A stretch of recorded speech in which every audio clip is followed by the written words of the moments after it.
Growing up, I felt that I had to be what was a pretty normal childhood growing up. From what I believed, from what I saw growing up.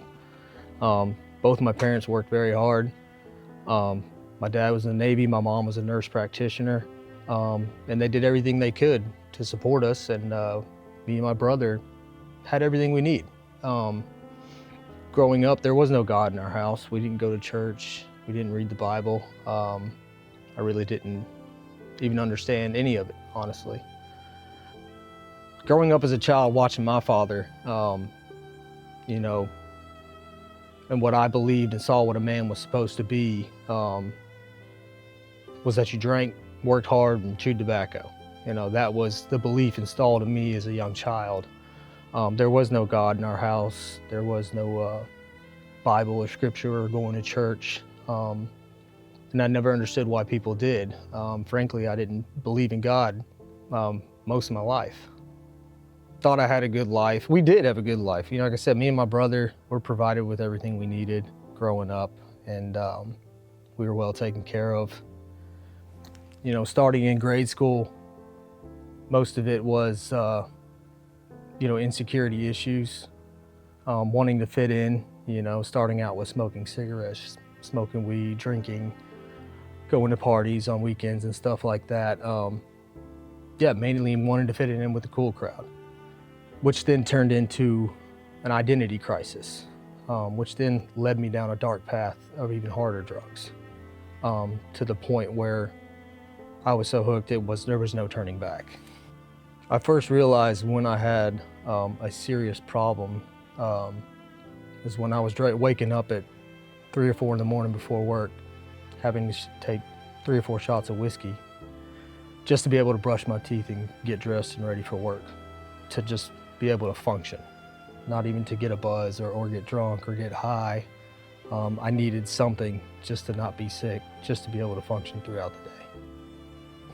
I first heard about A Better Way Ministries through my brother, Mike Farrar. Reached out to a friend we were both familiar with that is affiliated with A Better Way Ministries. Helped me make the decision to come out here for a period of restoration. When I arrived at Better Way, yeah, the campus was beautiful, man, compared to other institutions I've been to. Yeah, and I showed up on a Friday, which happened to be free night, everybody knows. Yeah, I had a free night, had the whole weekend off, playing games, swimming, volleyball. I said, hey, this isn't that bad. And then Monday came.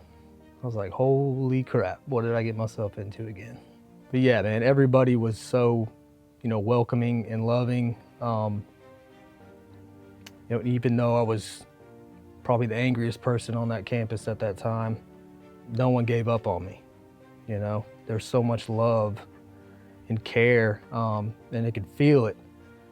I just had no love and care for myself at that time, for putting myself in this position yet again. But everybody kept persisting, man, and pursuing me, being the newest guy, the most important guy. And that was huge for me. That helped me stay and get through that first little hump. And I'm very grateful for that. Now I'm sitting here today.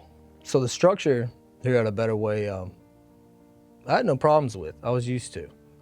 Coming from a military father, strict parents, you know, everything had its place, rules, cleanliness, I was used to. And I practiced that my entire life. So coming in here and doing that was just a normal thing for me, you know. My struggle was having some young little kid telling me what to do. The discipline here at A Better Way, yeah, I had my fair share of it. And so, if it wasn't for the discipline and the struggle, that growth for me wouldn't have happened. Because Ryan's way always got me in trouble. I needed help from others. As much as I didn't like it, I didn't want to do it, I did it. And growth came from that. And I stand here a stronger man today because of that. And the brotherhood here at A Better Way, man, is, I feel like, the key focal point or the catalyst of this entire program. Without that, there wouldn't be A Better Way Ministries. You know, I call it the three-legged stool. You need God, yourself, and others.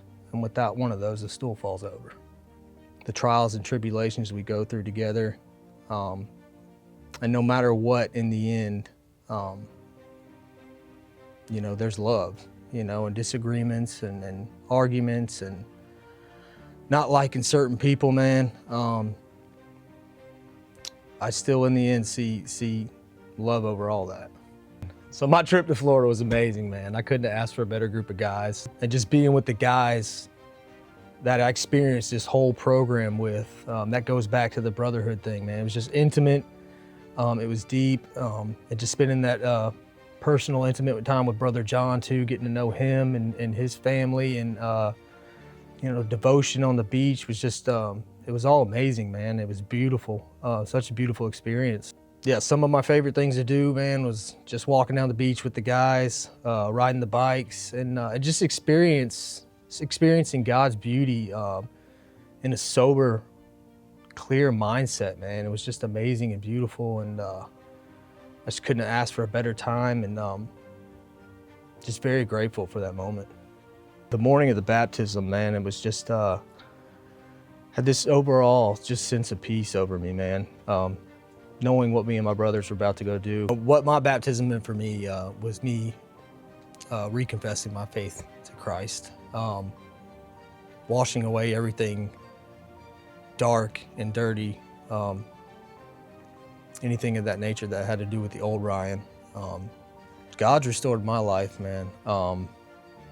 Really just my sense of peace, and to finally just be able to breathe again and not worry or have an anxiety or fear or anything of that nature. Just be myself, the Ryan that God designed.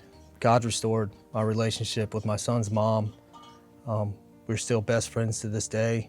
Thank God that we can be that for our son. God's restored me and my family's relationships, my mom, my dad. A better way has reminded me of who God has initially designed me to be, my purpose and plan in His will, and that is to be the Christ-like example and the father to my son that he needs and deserves. My journey didn't start here at A Better Way. I was previously at another program called the Blake House, and I get the question often of what did I miss there, or what happened there that led me back? And my answer is I didn't miss anything. I knew the truth. I knew who I was. I knew I was a child of God and I was loved. I chose to not apply what was installed in me, which led me back down that dark path almost instantly.